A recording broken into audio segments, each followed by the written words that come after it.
We're going to add some touchscreen controls to our construct game. So at the moment, we've got an event sheet that just says when we touch the red stuff, restarts the level, and we've got platform controls. So if we preview it, we can use the arrow keys to move.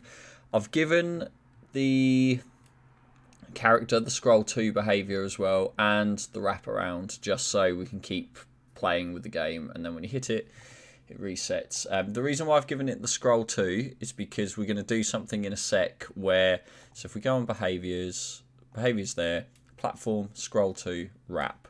The reason why I've given it the scroll to is because we want the camera to follow the player, but where we've got our touchscreen controls over the top, what we don't want is those controls to stay in one place. So we need to get them to follow the player as well. So we're going to do that. So first thing we need to do, we need to add touch controls to construct. So if you double click, the same way you add a sprite or anything like that, you scroll down, you add touch. Click insert.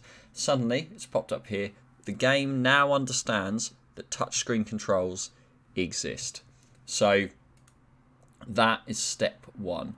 Next step, layer. We're going to insert a layer above. Apologies, the thing I'm using to show what I'm pressing is in a bit of an annoying place, but insert layer above, and we're going to call this touch layer. And this is where we're going to stick all our touch controls. And to keep things nice and simple, and to make sure we're not running into any problems, we're going to lock this layer here. So nothing we're going to do is going to be able to impact that layer. Touch layer. So now we need to make our touch controls. So if we double click, we are going to insert a sprite, and we're going to call this jump. I'm going to click wherever, jump, and we are going to say, we're going to make them yellow for now, but you can use them however you want. Make it look prettier than mine, please. And we want them to be quite big, actually, so that's probably a little bit too big. But again, if you're playing it on a mobile phone, it might be just big enough. So I'm going to try 175 by 175. And I'm going to put it in the corner of the touch layer here. If we run our layout, we can see it's blocky, it's in the way, and it's a bit of an issue, and it also stays there. So we're going to do the setup first, and then we're going to go along. So we'll get everything set up in place, and then we'll play around with it. So we need our jump. We're going to swap that, clone it, sorry, so click clone. We're going to clone it twice. This one, we're going to right click, and we are going to rename jump left. Oh, left is being used for something, that's fine. Let's say T left, it can be T control. In fact, and we'll do that for the jump as well, just so we're being consistent. T jump. T jump. And then I'm going to leave you guess what I'm going to call this one. T right. So let's drag T left, and let's put that over here. And let's do the same with T right. If you want to make sure that they're in the right place, right positioning, things like that, click position, and you want them to be in line with each other. I was 1 pixel off there. Double click in here. For now, I'm going to add an arrow going left, sorry. And I'm going to do one on here. Going this way. But you're going to be way better than me. You're going to make loads of really fancy, nice buttons and things. And I'm just going to do a circle. I'm going to do a circle for the jump. And again, I'm not going to be too precious about any of this, but here we are, that'll do. So that's that bit.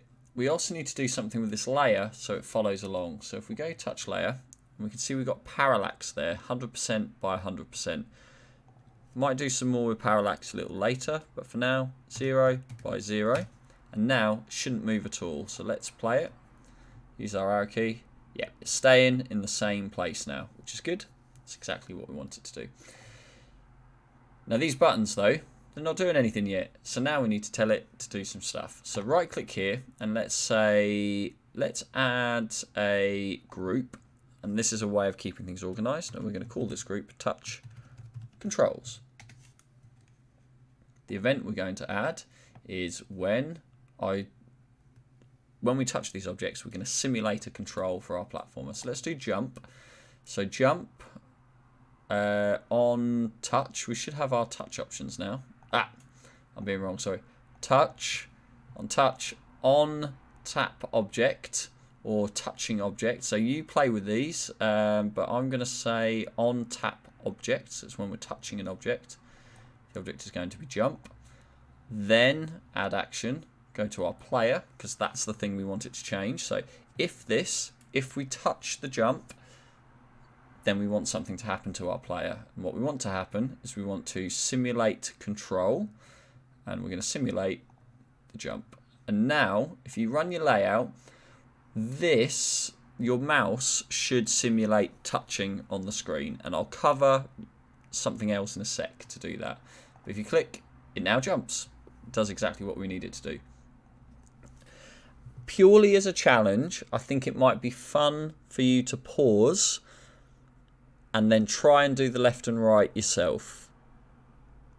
If you have any trouble, just unpause the video, come back, and I'll show you how to do it. But I'd really recommend that you pause it and have a go yourself. Okay, so hopefully you did it, but if not, that's absolutely fine. That's what I'm here for. Copy and paste these so we've got two to play around with. And we need to change a couple of things here. So if you change it to left, change the object to the left one, and change the platform to left, what do you think is going to happen?